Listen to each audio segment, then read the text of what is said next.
뉴욕 증시가 일제히 상승 반등으로 마무리가 됐습니다. 자, 더 많이 올랐지만 장 마감 시점에서는 조금 상승폭을 반납하면서 마무리가 된 모습입니다.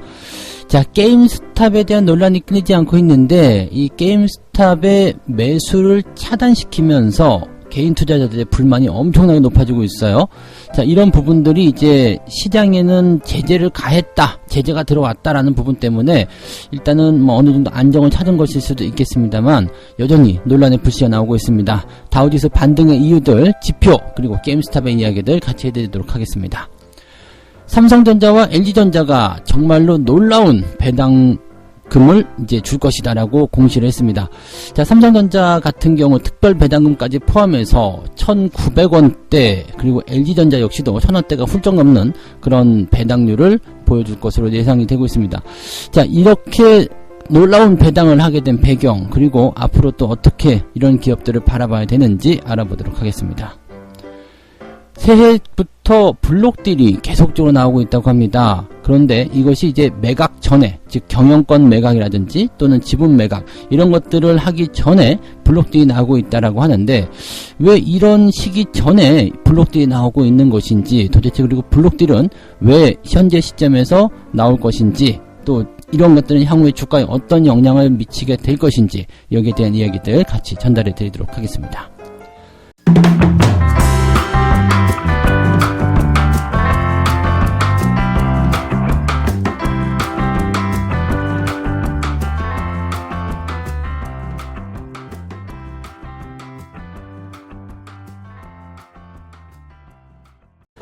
네, 반갑습니다. 오늘은 1월 29일 금요일입니다. 주말장이죠. 네, 주말장은 항상 변동성에 대해서 우리가 노출이 되는 그런 시기입니다.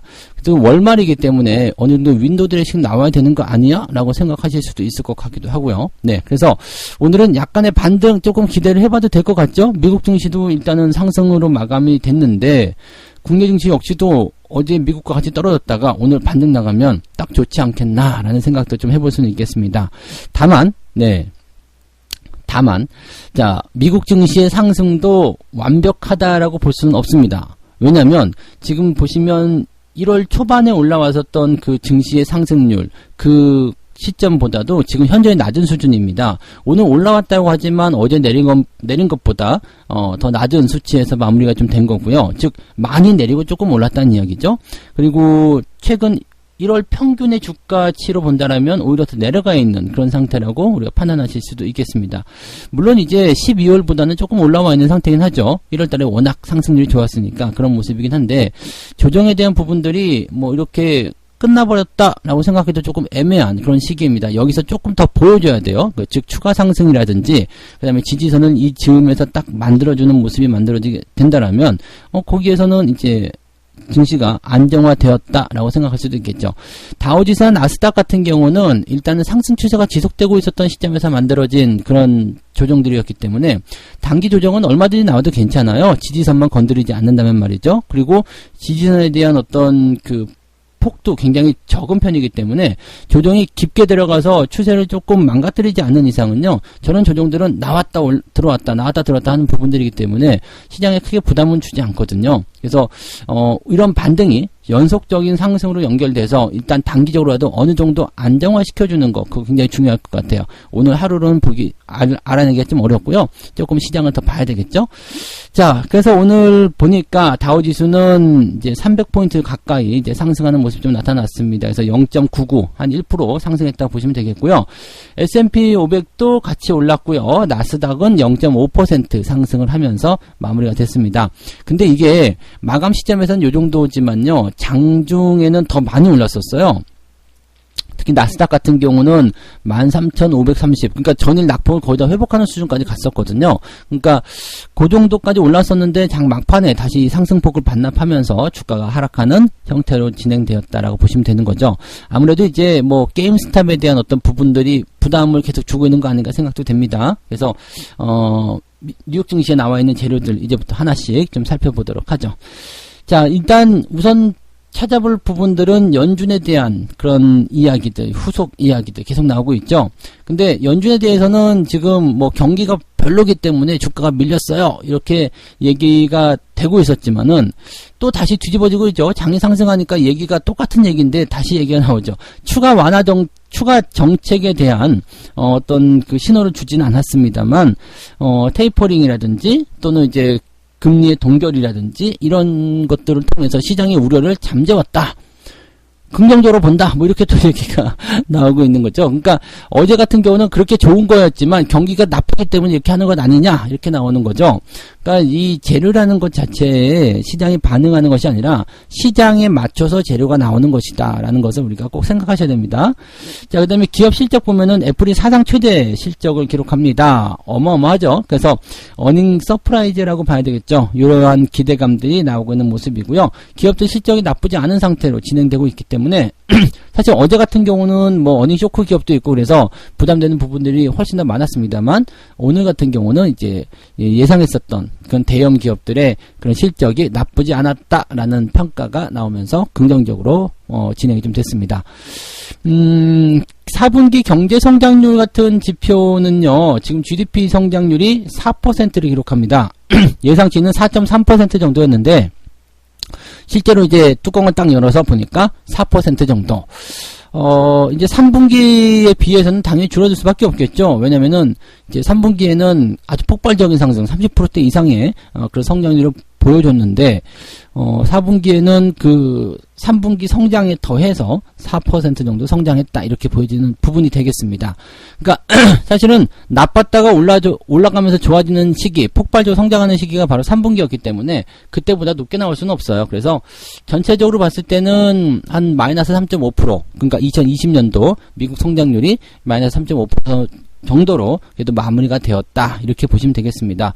뭐 두 자릿수 이게 마이너스 성장 이런 것들이 2분기에도 나타났었기 때문에 거기에 비하면 상당히 많이 회복한 것이다라고 보실 수는 있을 것 같습니다. 다만 이제 이게 2차 세계대전 이후로 처음 나오는 그러한 나쁜 역성장이다 이렇게 되어 있죠. 그래서 올해 어떻게 이런 부분들을 해소하고 반등을 시켜 나갈 것인지 여기에서 우리가 주목을 좀 삼아야 됩니다. 그러니까 여기서 항상 우리가 주목해야 되는 내용이 이거예요. 경기 성장이 이제 시작이기 때문에 주가의 조정을 생각하시면 안 돼요. 경기가 이대로 주저앉을 가능성은 거의 없다고 보시면 되는 거니까 여기서 이제 최악의 국면 지나서 점점점 좋아지고 역성장이 아닌 플러스 성장을 하게 된다면 증시는 당연히 따라서 올라갈 수밖에 없거든요. 그러니까 그 내용만 우리가 보고 가시면 돼요. 그럼 그 과정 속에서 나타나는 조정들이 얼마나 아름다운 조정인지 우리가 느끼게 되실 거라 바로 이 얘기죠. 자, 실업수당 청구 건수도 줄어들었습니다. 다행인 거죠. 90만 명대에서 이제 더 이상 늘어나지 않고 있었고 또 시장 예상치가 87만 5천 명인데 지금 나온 그 수치가 84만 7천 명, 그래서 6만여 명 정도 더 줄어들었다. 긍정적으로 얘기가 나왔습니다. 그래서 이 부분들은 이제 긍정적으로 주가를 끌어올릴 수 있는 포인트가 좀 됐는데 이제 게임스탑 이야기가 또다시 이제 주가의 마지막을 장식하는 모습인 것 같아요. 오늘 그 뭐 40%대 이상 하락하는 모습, 뭐 장중에 게임스탑은 60%도 넘게 하락하는 모습 좀 있었습니다. 그 이유가 뭐냐면 그 로빈후드라는 그 증권 앱이 있어요. 거기에서 그 개인들의 매수를 차단시켜 버립니다. 그러니까 제가 어제도 말씀드렸지만 정치권에서 이렇게 정부에서 이제 이런 그 공매도 세력들의 어떤 지지를 해주기 위한 뭐 아니라고 하겠지만 그렇게 생각이 듭니다. 공매도 세력들을 지지해주기 위한 그런 방안들, 그런 제재 조치들이 나올 것이다라고 예상을 좀 했었잖아요. 근데 그게 딱 나온 거죠. 그래서 게임스탑에서 게임스탑이 아니라 로빈후드에서 게임스탑뿐만 아니라 뭐 다른 기업들까지도 그 몇몇 이제 그 개인 투자자의 표적이 되는 그런 기업들이 있었잖아요. 그런 기업들의 매수를 차단해버립니다. 매도만 할 수 있게끔 만든 거예요. 매수는 아예 안 되고요. 매도만 할 수 있게끔 만든 거예요. 그러니까 이제 개인 투자자는 열이 받은 거예요. 다 같이 매도 안 하면 매수를 못 하게 해라. 아니 뭐 이런 제도를 왜 만드느냐? 왜 매수를 제한시키느냐? 이렇게 얘기가 나오는 거죠. 그러니까 실제로 보면은 지들이 돈을 잃을 것 같으니까 매수 없고 매도만 치게 해라 라고 얘기가 나오는 그런 부분들. 그러니까 정치권에서 지금 이게 확 들고 일어나는 모습이 되는 거죠. 개인 매수를 왜 제한하느냐? 제한하려면 헤지펀드도 같이 제한해야 되는 것 아니냐? 이렇게 얘기가 나오는데 어떻게 보면 되게 당연한 이야기거든요. 왜냐면 지금 로빈후드에서 게임스톱, AMC 엔터테인먼트, 블랙베리 이런 주식의 거래를 제한했다라는 것. 근데 헤지펀드는 여전히 매수와 매도가 모두 가능하다는 거. 이거 너무 불공평하지 않습니까? 헤지펀드는 왜 가능한 건데? 네, 이렇게 되는 거거든요. 그러니까 사실 이런 모양새가 나타나게 되면은요, 진짜 이러면 안 되는 거거든요. 그러니까 이런 상황이 나타나면 개인들이 안 그래도 열받아 있는 상태에서 더 열받을 수밖에 없겠죠. 그러니까 이런 상황이 이제 주가의 어떤 모양새도 좀 안 좋게 만들어가는 그런 상황이 좀 됐을 거라고 보시면 되겠습니다. 그래서 지금 현재 미국 정치권에서도요, 이게 월가의 억만장자 트레이더들에게만 유리한 그런 부분, 그 다음에 일반인들에게 불리한 거 아니냐, 이런 얘기들, 그 다음에 월가에서는 그동안 그 많은 직원들의 일자리를 만들게 하기 위해서 주식을 공매도 하는데 수십억 달러 쏟아부었다. 그러면서 이제 비판을 하고 있는 그런 모습들이죠.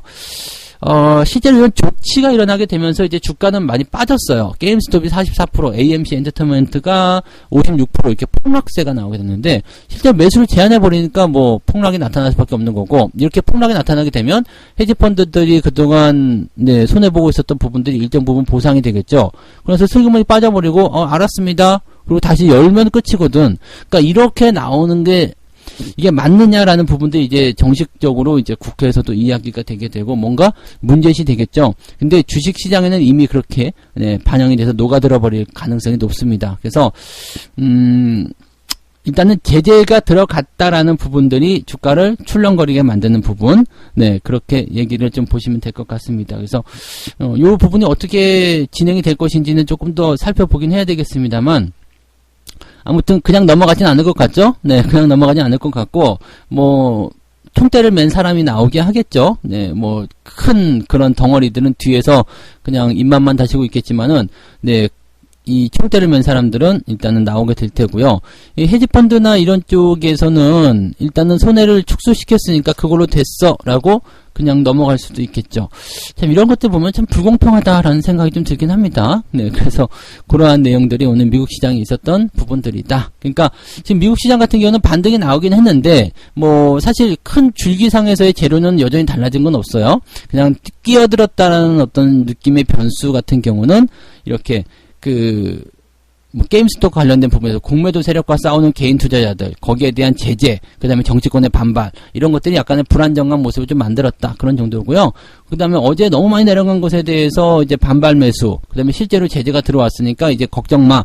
이런 식의 어떤 느낌들의 안도감, 등등등의 포인트라고 보시면 되겠습니다. 증시는 여전히 상승 기조를 타고 있기 때문에 조정이 들어왔을 때 이 조정이 어느 시점에서 지지점이 만들 것인가, 이제 반등인가 아닌가, 그런 부분들만 체크하시는 게 굉장히 중요하고요.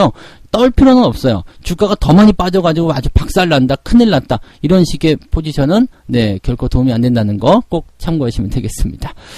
두 번째 이야기 가도록 할게요. 네, 두 번째 이야기는요, 엄청난 배당금에 대한 이야기입니다. 삼성전자와 LG전자가 네, 미쳤어요. 네, 이렇게 얘기가 나오고 있는데, 삼성전자를 보니까 주당 1932원의 특별 배당 포함한다, 이렇게 되어 있습니다.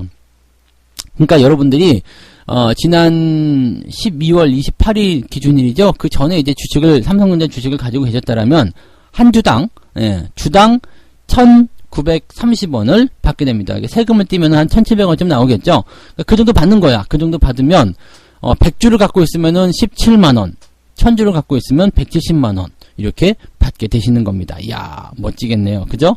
자, 이 배당금으로 쏠쏠하다라는 느낌을 이제 좀 받으실 수 있을 것 같긴 한데, 투자에 대한 관점은 그렇게 가는 거죠. 그래서, 그냥 소액 투자자 분들도요, 지금 10주만 갖고 있었다, 50만원어치, 10주만 갖고 있었다 하더라도요, 지금 세금 떼고 하면은 17,000원 받는다, 이렇게 보시면 되는 거거든요.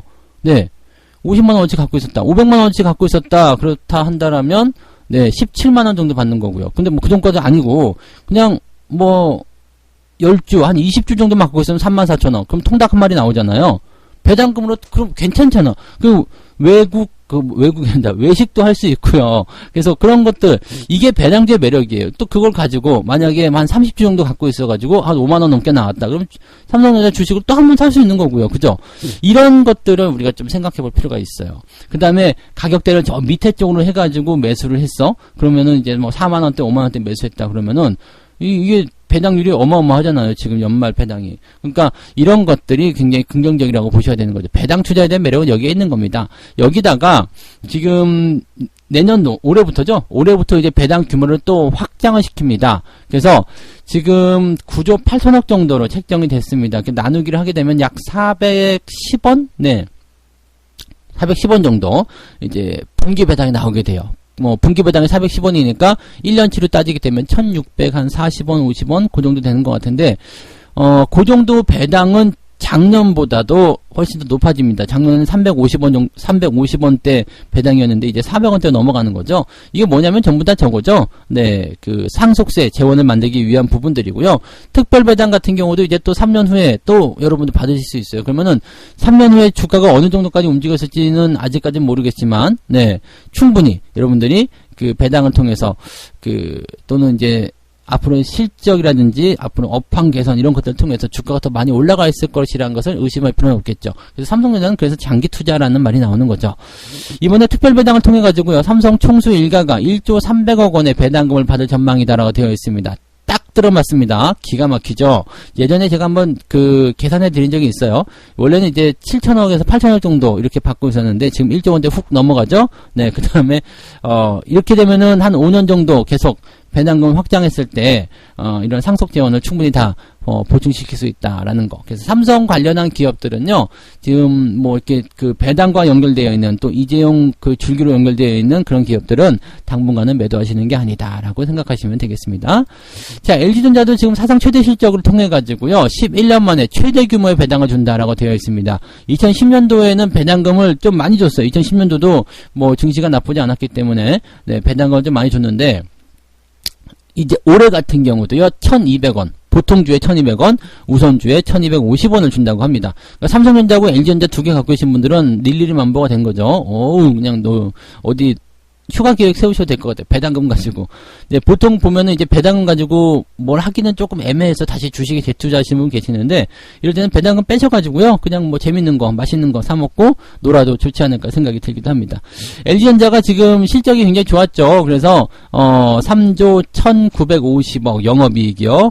그리고 당기순이익이 2조 600억 이렇게 나와가지고, 지금 사상 최대 실적을 만들게 되면서, 네, 또 LG 디스플레이도 실적이 좋아지면서 네, 이렇게 되면서 이제 실적이 많이 좋아졌고, 실적이 많이 늘어나니까 어떻게 돼요? 주주 환원 정책을 통해서 배당을 많이 주고요. 이게 또 이런 대형주, 좋은 종목들의 매력이 아닐까 싶기도 합니다. 이런 종목들은, 네, 단기적으로 많이 올라서 조정을 받더라도요, 다시 또 올라가거든요. 그러니까, 너무 고점에서만 매수하지 않으면, 항상 말씀드리지만, 고점 매수만 아니라면 흔들릴 이유가 없다. 그리고 혹시라도 고점에 물렸다 하더라도 더 매수하지 말고 기다렸다가 주가가 바닥을 통과하는 시점에서 추가 매수를 더 해주면 충격이 많이 완화가 될 것이다 라고 말씀드릴 수 있겠습니다. 배당금 모두 축하드립니다.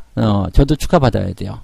잘했어. 네, 다 같이 축하받는 그런 배당금 잔치가 됐으면 좋겠습니다. 자, 세 번째 이야기 가겠습니다.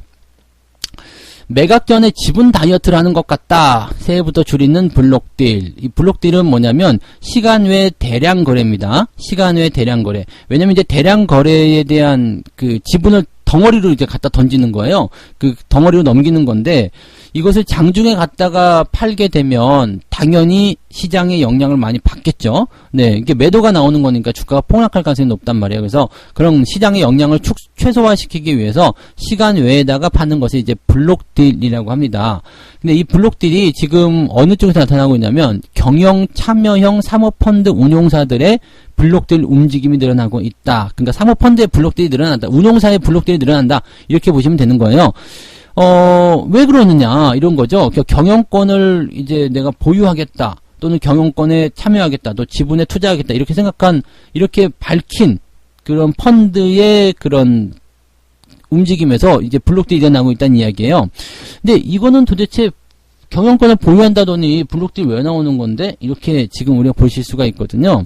근데 지금 현재 시장을 보게 되면은요, 주가가 많이 올랐어요. 대부분의 기업들이 경영권, 매각, 등등등 여러 가지 이야기들을 통해서 이게 주가가 많이 올랐단 말이에요.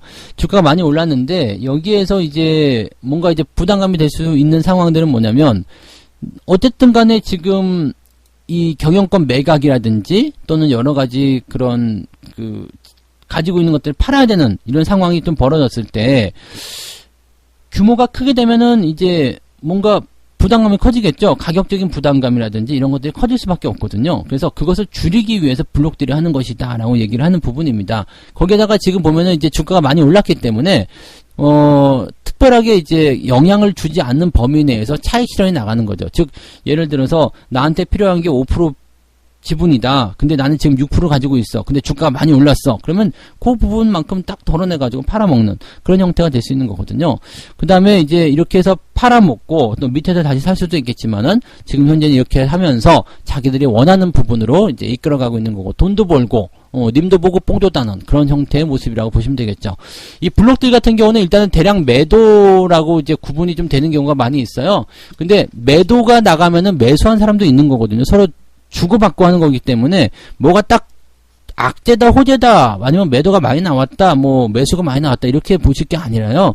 그냥 블록딜은 누군가에게 어떤 지분이 넘어가는 것이다 라는 것으로만 생각하시면 되겠어요. 그래서 그 지분을 넘기는 목적이 뭔지 그 다음에 그 지분이 넘어가는 부분에 대해서 어떤 영향이 있을 것인지 좀 생각해야 되는 거죠. 뭐 예를 들어서 그냥 뭐 단순한 차익 실현이다 그러면은 주가가 좀 많이 하락할 가능성이 있습니다. 왜냐면 다 매도잖아요.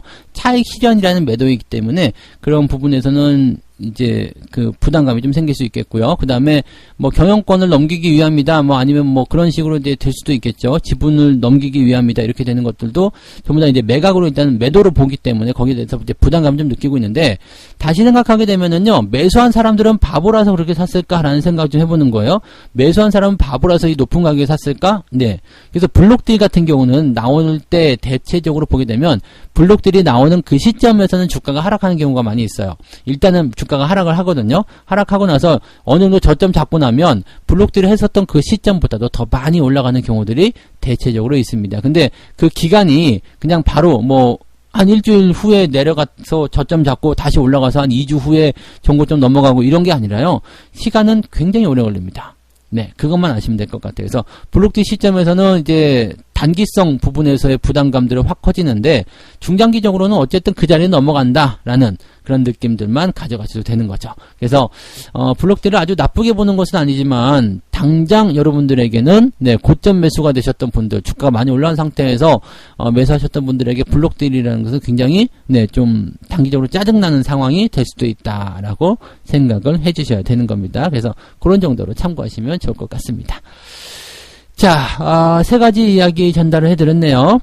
다우지수가 반등을 했습니다.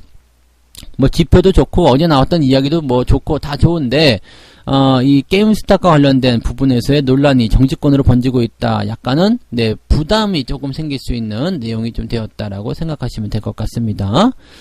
자, 그 다음에 삼성전자와 LG전자의 놀라운 배당률. 야, 배당만 가지고도, 통닭을 몇 마리 잡아먹을 수 있는 상황이 좀 됐습니다. 아우, 신나요. 그죠? 배당을 주는 기업들 같은 경우는 일단은 꾸준한 성장성, 그런 것들을 담보받을 수 있기 때문에 그런 식으로 접근하시면 될 것 같고요. 특히 삼성전자 같은 경우는 앞으로 상속 재원을 만들기 위해서 향후 5년 정도는 꾸준하게 배당금 상향에 대한 이야기들 나올 수 있다라는 거. 그래서 그 부분만 꼭 참고하시면 되겠고, 뭐, 실적도 계속 좋아질 것이기 때문에 이런 종목들 단기적으로 좀 조정을 받더라도 여러분들이 꾸준하게 넉넉하게 보유하시면 충분히 좋은 일이 생길 수 있다는 것만 말씀드릴 수 있겠습니다. 다만 매매 시기가 그죠? 매수 시기가 잘 들어가야지 고통받지 않고 투자를 잘 할 수 있다는 것만 명심하시면 되겠습니다. 매각 전에 줄을 잇는 블록딜의 이유는 뭐 여러 가지가 있겠지만 지금은 차익 실현의 성격이 굉장히 강하다라는 이야기. 그 다음에 뭐 이제 매각 시에 매각할 시점에서 이제 뭐 지분을 좀 줄여가지고 뭔가 이제 부담감을 좀 줄이기 위한 내용들이다 이렇게 보시면 될 것 같은데 블록딜에 대한 경우 일단 가장 궁금한 거, 그래서 내가 가진 주가 영향이 어떻게 되는데 이 부분은요 단기적으로는 악재성 흐름이 나타날 가능성이 높습니다. 일단은 단기적으로 떨어지는 형태, 그리고 중장기적으로 봤을 때는 이제 블록딜을 받아간 사람들의 수익도 생각을 해야 되기 때문에 그 이상으로 올라갈 수밖에 없다라는 얘기들을 해드릴 수가 있겠습니다.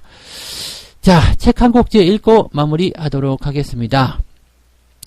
절대로 투기용 자금과 투자용 자금을 한 계좌에 마구 섞어 운영해서는 안 되고 매매 자체도 구분해서 해야 할 것이다. 이거는 말 자체를 우리가 이용을 잘 하셔야 돼. 어떤 분은 계좌 한 구석에다가 뭐 장기 종목, 그 다음에 단타 치는 것 맞게 섞어가지고 막 하시는데, 그렇게 하시면 안 돼요. 네, 그렇게 하시면 안 되고, 아예 그냥 하지 말고, 좋은 투자, 정석 투자라만 그냥 가득 채우시는 게 가장 좋습니다. 일부분 빼가지고 단타 쳐볼까? 그러면 재밌거든요. 근데 단타 치는 물량이 이제, 뭐 약간 정체기가 들어간다든지, 또는 뭐 어떤 사정에 대해서 묶여. 그렇게 되면 또 다른 거 꺼내가지고 또 단타 치고, 계속 이렇게 하고 싶어지거든요. 그렇게 하다 보면은, 결국은 어느 순간 정신 차려보면 포트폴리오가 전부 다 단타 덩어리가 됩니다. 단타 덩어리가 되면, 그 포트폴리오의 성격 자체가 바뀌어요. 물들게 된다는 얘기죠. 그러니까 하얀 화선지에다가 먹물을 탁 하나 찍으면 점점 꺼멓게 번지는 것처럼 그렇게 하시면 안 돼요. 네. 그래서 항상 계좌는 분리해서 운용을 하시거나 아니면 아예 안 하시거나 그렇게 가시는 게 가장 좋다는 거 말씀을 드려봅니다. 포트폴리오 운영할 때도요. 수익 나는 종목 팔아가지고 손실 나는 종목에 자꾸 메꾸지 마세요. 손실 나는 종목을 가감하게 잘라버리시고요. 네, 수익 나는 종목에 오히려 더해주세요. 그것이 여러분들이 수익을 더 많이 올리는 방법이라는 거. 생각했던 것과는 조금 반대적인 그런 생각으로 접근하셔야 된다는 것을 꼭 명심하시기 바랍니다. 자, 오늘도 여러분들 변동성은 좀 나오겠지만 다 성공 투자하실 수 있을 거라 생각합니다. 주말장 멋지게 월말까지 그냥 쫙 1월달 마무리 잘 하시고요. 저는 네, 장중시황에서 다시 오겠습니다. 고맙습니다.